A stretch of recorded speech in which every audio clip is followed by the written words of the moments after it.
અંકલેશ્વરમાં પ્રતિ દિવસ એક આગની ઘટના સામે આવી રહી છે, જેમાં વધુ એક ઉમેરો થતાં અંકલેશ્વર જીઆઈડીસીમાં આવેલ ગ્લીનડયા કેમિકલ કંપનીમાં બપોરના અરસામાં ભીષણ આગ લાગી હતી. કંપની બહાર વીજ ટ્રાન્સફોર્મર આવેલ છે, જે વીજ ટ્રાન્સફોર્મરમાં અચાનક કોઈ કારણસર આગ લાગી હતી, જે બાદ તેમાં બ્લાસ્ટ થતાં તેના તણખા કંપનીમાં ઉડ્યા હતા અને કંપનીના પ્લાન્ટમાં સંગ્રહ કરવામાં આવેલ વિવિધ પ્રકારના અત્યંત જ્વલનશીલ સોલ્વન્ટ જથ્થામાં પડ્યા હતા, જેને લઈ આગ વધુ ફેલાઈ હતી અને કંપનીના આખા પ્લાન્ટમાં આગ ફેલાઈ હતી, સાથે સ્ટોરેજ વિસ્તારમાં પણ ફેલાઈ હતી.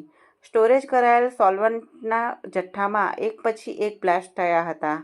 ઘટના અંગે અંકલેશ્વર ડીપીએમસી ફાયર વિભાગને જાણ કરતા ફાયર કાફલો સ્થળ પર દોડી આવ્યો હતો અને આગ ઉપર કાબૂ મેળવવા જહેમત ઉઠાવી હતી.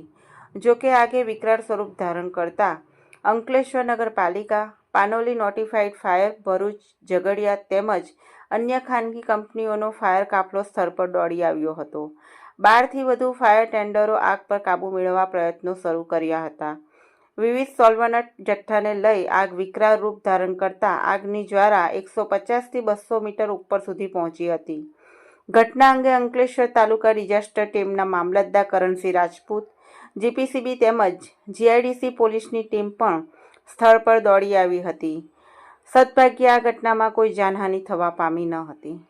જીઆઈડીસીમાં ગ્લેન ઇન્ડિયા કંપનીમાં પ્લોટ નંબર 4801માં અચાનક 3:30 કલાકે ટ્રાન્સફોર્મરમાંથી સ્પાર્ક થઈ અને એનાથી કંપનીમાં આગ લાગેલ છે. કોઈ જાનહાનિ થયેલ નથી. અત્યારે આગ બુઝાવવા માટે પોલીસ અને ફાયર ટેન્ડર સ્થળ પર હાજર છે. કુલ 6 થી 7 જેટલા ફાયર ટેન્ડર હાજર છે. પોલીસના માણસો પણ હાજર છે અને આગ બુઝાવવાનું કામગીરી ચાલુ છે. આગ લાગવાનું પ્રાથમિક કારણ એવું જાણવા મળેલ છે કે શોર્ટ સર્કિટથી મળેલ છે, પરંતુ તપાસ કરતા ખરી હકીકત જાણવા મળશે.